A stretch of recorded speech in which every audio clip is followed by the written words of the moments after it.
भगवान परशुराम स्वयं नारायण के छठे अवतार थे, जिन्हें आवेश अवतार भी कहा जाता है।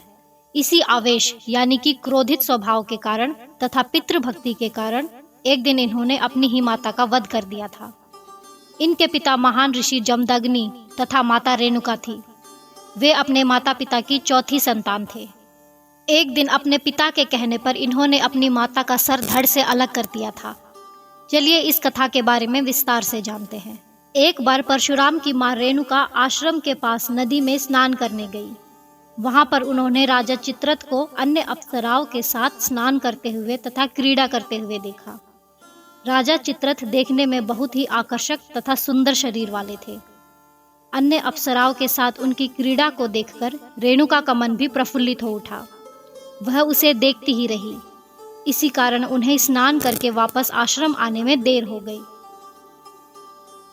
काफी समय बाद जब रेणुका स्नान करके आश्रम वापस लौटी तो उनके हाव भाव बदले हुए थे तथा उनके मन में अभी भी वही दृश्य चल रहा था। ऋषि जमदग्नि एक महान तपस्वी थे, तो उन्होंने अपने तप के बल पर संपूर्ण बात का पता लगा लिया तथा रेणुका का मन भी पढ़ लिया।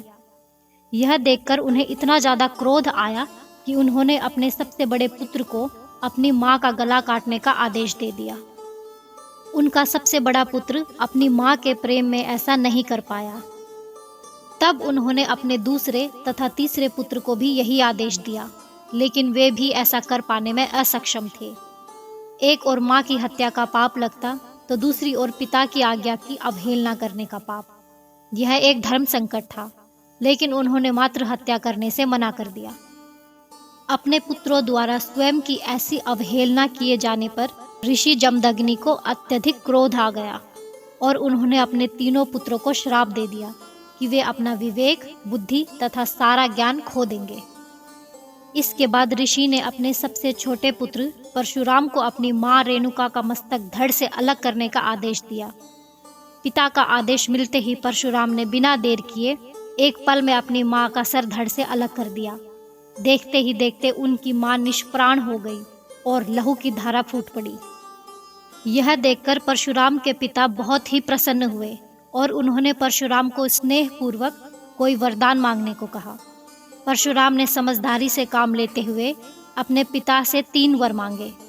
पहले वर में उन्होंने अपनी मां को पुनः जीवित करने को कहा। दूसरे वर में उन्होंने मांगा कि उनकी मां इस चीज को बिल्कुल भूल जाए, और तीसरे वर में उन्होंने अपने तीनों भाइयों का विवेक और बुद्धि मांग ली। अपने पुत्र की इस समझदारी को देखकर ऋषि बहुत ही प्रसन्न हुए और उन्होंने तीनों वर दे दिए। इसके बाद सब कुछ पहले की तरह सामान्य हो गया और परशुराम जी की मां फिर से जीवित हो उठी। हालांकि भगवान परशुराम ने अपनी मां रेणुका को फिर से जीवित तो करवा लिया था, लेकिन उनके ऊपर मात्र हत्या का पाप लग चुका था।